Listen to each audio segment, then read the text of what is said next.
오늘 본문 말씀을 가지고 죄를 지으면 어떻게 되나요? 라는 제목으로 말씀 나누기로 합니다. 세상에서 법을 어기게 되면 불이익이나 처벌을 받게 됩니다. 하지만 세상의 법을 아무리 큰 것을 위배했다 하더라도 죽은 사람에게는 적용을 할 수가 없습니다. 살아있을 때만 영향을 미치는 것이 이 세상의 법입니다. 하나님의 법도 어기면 벌을 받게 됩니다. 그런데 하나님의 법을 어겨서 받게 되는 벌은 단지 살아있을 때만 문제가 아닙니다. 죽은 후에 우리가 가게 되는 영원한 천국, 영원한 지옥이라고 하는 이 세계에서도 영향을 받게 되기 때문입니다. 하나님의 법을 지키지 않는 것은 이 생과 내세까지도 참혹한 결과를 가져옵니다. 지난주 우리는 원죄에 대하여 살펴보았습니다. 원죄는 하나님처럼 되고자 하는 죄, 즉 자신이 자기 인생의 주인이 되어서 마음대로 하고자 하는 것이고, 하마르티아, 관역에서 벗어나다. 그래서 하나님 말씀의 관역을 벗어나는 것, 그것이 불순종의 죄, 원죄임을 나누었습니다. 이 죄로 인하여서 우리가 어떠한 지경에 이르게 되었는지 말씀을 통해 살펴보도록 하겠습니다. 성경은 사람이 죄에게 종 노릇하든지 아니면 하나님의 종이 되든지 둘 중에 하나라고 말씀을 합니다. 21절 말씀을 보면 너희가 그때 무슨 열매를 얻었느냐, 이제는 너희가 그 일을 부끄러워하나니 이는 그 마지막이 사망입니다. 이 바울 사도는 로마 교회를 향하여서 죄에게 종되었던 때를 부끄러워한다라고 말씀을 합니다. 아담과 하와가 발가벗었지만 죄 짓기 전에는 부끄러워하지 않았습니다. 죄를 짓기 전에는 부끄러워하지 않았지만 죄를 지은 다음에 부끄럽게 여기게 된 것입니다. 죄가 들어오고 나니까 벗었음을 알게 되고 부끄럽게 여기기 시작하였습니다. 우리도 마찬가지로 이전에는 부끄럽지 않던 것이 어느 순간부터 부끄럽게 여기는 것이 있습니다. 학창시절에 학교에서 노는 것이 즐거워서 공부 안 하고 마음껏 놀았는데 어느샌가 나이가 들고 보면 아이고 그때 내가 공부를 좀 할 걸이라고 부끄럽게 여기는 점들이 있습니다. 사랑하는 사람이라면 다 이해해 줄 것이라고 여겼지만 관계가 깨지고 나면 이 사랑하는 사람에게 함부로 대했던 것이 부끄러워집니다. 부모님의 충고를 구닥다리라고 여기면서 귀담아 듣지 않다가 기어이 실패를 경험하고 나서야 부모님의 충고를 귀담아 듣지 않은 것을 부끄럽게 여깁니다. 준비해야 할 나이에 드라마나 게임 이런 것에 진탕 빠져 살다가 준비할 때를 놓치고 나서야 부끄러움을 느낍니다. 또 이 몸에 이 등에 막 컬러로 된 용문신을 만약에 큼지막하게 새겨 놓게 되면 20대 어릴 때는 그게 멋있어 보이는지 모릅니다. 하지만 이제 나이가 들면서 살이 점점 찌면 등에 있는 용도 함께 살이 찝니다. 등에 있는 용도 함께 살이 찌고, 나이가 좀 들어서 살이 처지게 되면 등의 용도 함께 살이 처지게 됩니다. 그렇게 되면 내가 한때 굉장히 멋있다고 여겼던 것이 어느샌가 부끄러워지기 마련입니다. 마찬가지로 바울은 죄인이었을 때는 하나님을 모르던 상태, 하나님을 믿지 않는 상태가 부끄럽지 않았지만 하나님을 믿고 보니 죄인의 상태가 부끄러워졌다는 것입니다. 하나님을 믿고 보니 하나님 믿기 전에 그 상태가 부끄러워졌다고 말씀합니다. 이 죄의 결과는 비참한 것입니다. 첫째, 1번 같이 읽겠습니다. 시작. 죄는 하나님과의 관계를 깨뜨렸습니다. 이 죄로 인하여서 하나님과의 관계가 깨졌고, 이 죄는 하나님과의 관계를 깨뜨렸습니다. 죄 짓기 전에 에덴 동산에서 하나님께서는 아담아 라고 부르시면 아담은 네 하나님 제가 여기 있습니다, 하나님과 창조주 하나님과 대화를 하는 사랑의 완전한 연합의 관계를 이루었습니다. 하지만 하나님의 말씀에 불순종하고 자신이 주인이 되어 살아가고자 하는 그 마음으로 하나님께서 금지하신 선악과를 먹는 불순종으로 인하여서 하나님과 이 사랑의 완전한 관계가 깨어지고 말았습니다. 창세기 3장 8절 말씀을 보면 그들이 그날 바람이 불 때 이 선악과를 먹은 직후입니다. 동산에 거니시는 여호와 하나님의 소리를 듣고 아담과 그의 아내가 여호와 하나님의 낯을 피하여 동산 나무 사이에 숨은지라.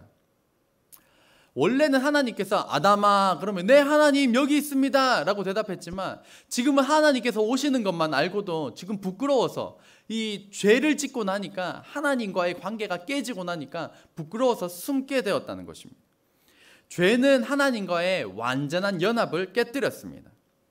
하나님과의 완전한 연합의 관계가 깨지도록 유혹한 것은 사탄입니다. 뱀으로 위장한 사탄이 유혹하였기 때문입니다. 사탄의 원어는 디아볼로스입니다. 디아볼로스의 뜻은 하나를 둘로 나누다 라는 뜻을 가지고 있습니다. 하나를 둘로 나누는 존재인 이 사탄은 하나님과 사람의 이 사랑의 완전한 하나된 연합의 관계를, 하나된 것을 둘로 나뉘게 하는 역할을 하게 된 것입니다. 하나를 둘로 나누는 이 사탄, 이 공격은 우리 삶에도 도처에 깔려 있습니다. 우리 삶에도 하나된 마음을 둘로 나뉘게 되는 데에는 다 영적이라고는 해석할 수가 없겠지만 분명히 하나를 둘로 나누고자 하는 사탄의 영적인 공격이 있다는 것을 우리가 의식해야 합니다. 하나된 가족 관계를 나누게 만들고, 하나된 친구 관계를 나누게 하고, 하나된 동료 관계를 나누게 하고, 하나된 성도의 관계를 나누게 하는 그 배후에는 사탄이 역할을 한다는 것입니다. 하나된 마음이 나누어지는 것이 느껴질 때에는 지금 사탄이 유혹하는구나, 지금 사탄이 공격하는구나, 이 영적인 공격을 분별하여서 예수님의 이름으로 대적하고 물리치고 승리하시기를 주의 이름으로 축복합니다. 아멘. 결국 사탄의 유혹으로 인하여서 인간이 하나님의 말씀에 불순종하게 되었고, 이 죄로 인하여서 완전한 연합의 관계였던 하나님과의 관계가 깨지게 되었습니다. 죄는 두 번째, 2번 같이 읽겠습니다. 시작. 사람과의 관계를 깨뜨렸습니다.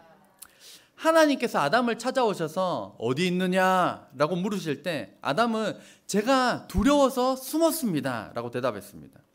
그러자 하나님께서는 내가 금지했던 선악과를 네가 먹었느냐 라고 물어보셨습니다. 그때 아담이 이렇게 대답을 합니다. 아담이 이르되 하나님이 주셔서 나와 함께 있게 하신 여자, 그가 그 나무 열매를 내게 주므로 내가 먹었나이다. 지금 이 말의 뉘앙스가 느껴지시나요? 제가 먹었습니다 하나님, 제가 먹었습니다, 용서해 주십시오, 이렇게 빌면 다른 방법이 분명히 있었을 텐데, 죄를 지은 인간은 즉시 남에게 책임을 전가합니다. 넘깁니다. 네 탓이라고 합니다. 첫 번째로는 하나님 탓을 합니다. 하나님께서 주신 저 여자, 하나님께서 주시지 않았으면 내가 죄를 짓지 않았을 텐데 하나님이 주신 여자 때문에 첫 번째로 하나님 탓을 하고 있다는 것입니다. 이처럼 인간은 죄를 짓자 하나님과의 관계가 깨지게 된 것입니다. 두 번째로는 하나님께서 주신 저 여자 탓을 돌립니다. 하나님께서 주신 저 여자 때문입니다 라고 손가락질을 하는 것입니다.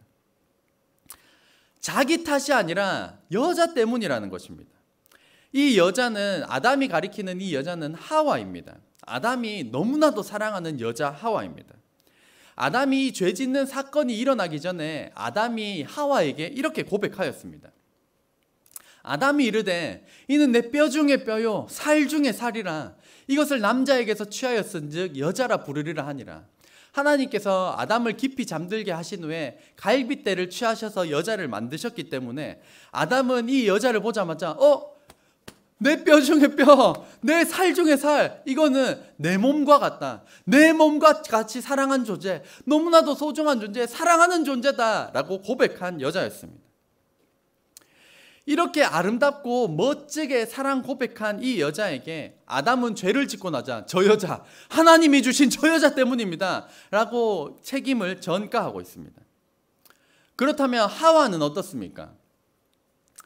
하와에게도 하나님께서 물으십니다. 여호와 하나님이 여자에게 이르시되 네가 어찌하여 이렇게 하였느냐, 어찌하여 선악과를 먹었느냐 라고 물으십니다. 그러니까 여자가 이르되 뱀이 나를 꿰므로 내가 먹었나이다.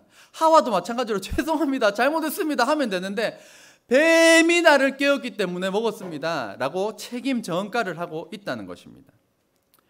죄의 결과는 궁극적으로 다른 사람들과의 관계, 이 피조물과의 관계를 깨뜨리고 말았습니다.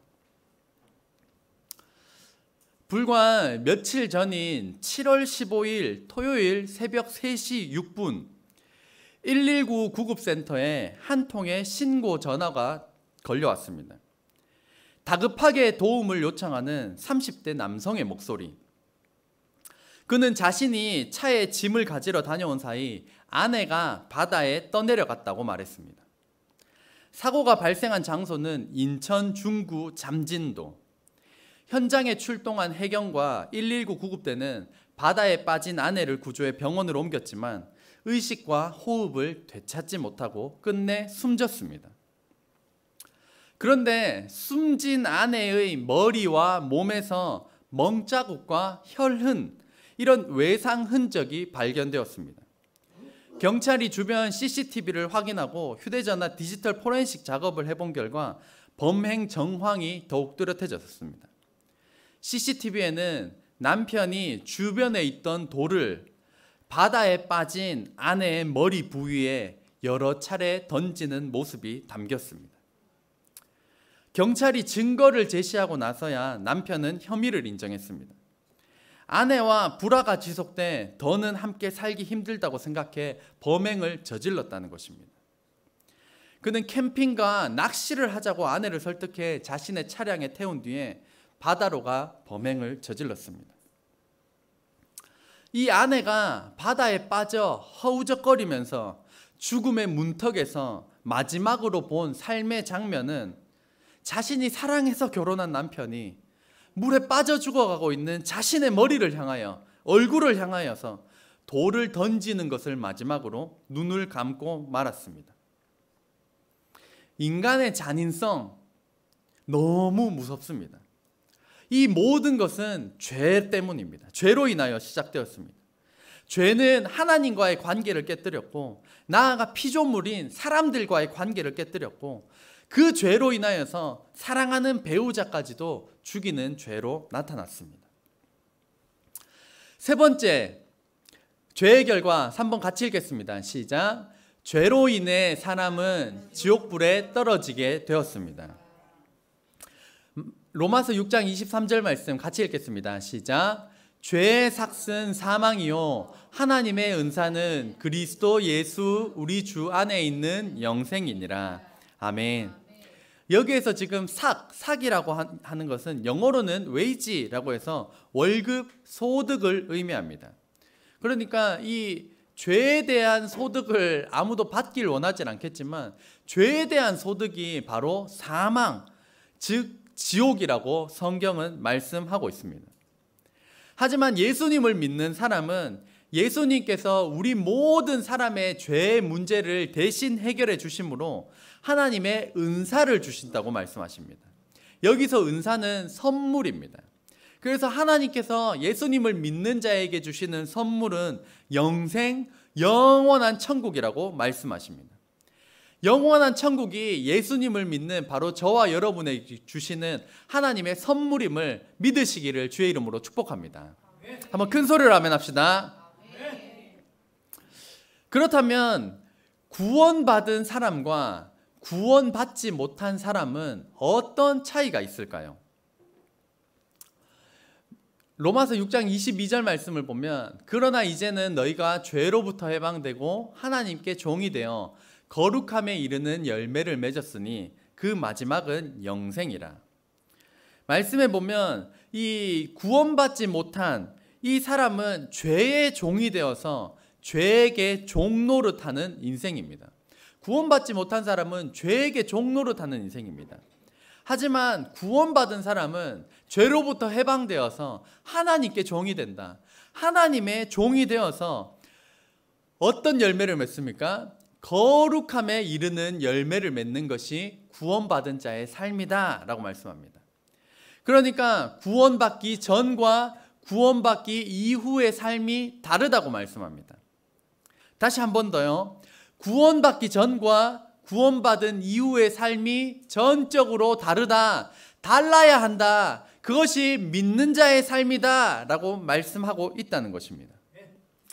성경은 구원받기 전과 구원받은 이후의 삶이 완전히 달라야 한다 라고 말씀하고 있는데, 구원받은 저와 여러분의 삶을 돌이켜보면 구원받기 전과 구원받은 이후의 삶이 완전히 달라지셨습니까? 조그마한 변화가 있습니까? 아니면 엄청난 변화가 있습니까?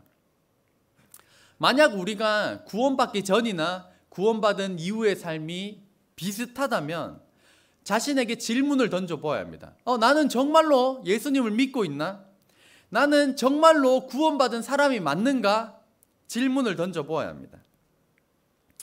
저는 예수님을 믿었지만 하나님의 말씀을 잘 모를 때 이 죄라는 녀석이 저에게는 허무함으로, 공허함으로 공격하였습니다. 하지만 말씀을 읽고 나를 향하신 하나님의 뜻을 분명히 깨닫게 되었을 때 허무한 인생에서 꿈이 있는 인생으로 바뀌었습니다. 마찬가지로 나를 위한 인생, 나만을 위한 인생을 살다가 주를 위한 인생으로, 예수님의 영광을 위한 인생으로 인생이 180도 전환되었습니다.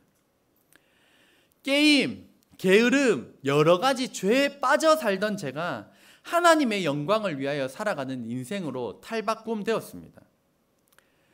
말씀에 보면 죄는 사망을 향해 나아가고 하나님의 종은 거룩함을 향해 나아가는 인생이라 말씀하고 있습니다. 그 결과는 사망과 영생, 지옥과 천국이라고 하는 극명한 차이를 낳습니다. 히브리서 9장 27절 말씀 같이 읽겠습니다. 시작. 한 번 죽는 것은 사람에게 정해진 것이요 그 후에는 심판이 있으리니. 아멘. 하나님은 약속을 지키시는 하나님이십니다.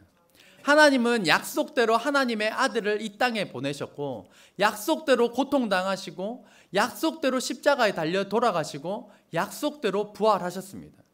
그리고 다시 오시는 날을 이 세상의 마지막 날로 정하셨습니다. 이 마지막 날, 이 심판의 날이 분명히 임할 이유는 약속을 지키시는 하나님께서 정하셨기 때문입니다. 히브리서 9장 27절은 사람이 한 번 죽는다라고 말씀하고 있습니다. 그렇기 때문에 다른 여타 종교에서 이야기하는 윤회, 환생, 다시 태어난다라고 하는 것이 다 틀렸다는 것을 말씀을 통해 점검할 수 있습니다.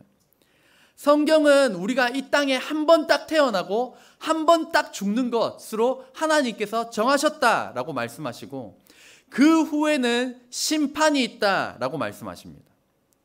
이대로 된 이유는 약속을 지키시는 하나님께서 정하셨기 때문입니다. 사랑하는 성도 여러분, 우리는 마지막 날 심판받게 됩니다. 우리 그리스도인에게 마지막 날 심판의 날은 잘한 것과 칭찬받는 것이 드러나는 천국의 영원한 천국에 들어가는 상 받는 날로서 우리는 기다려지게 될 것입니다.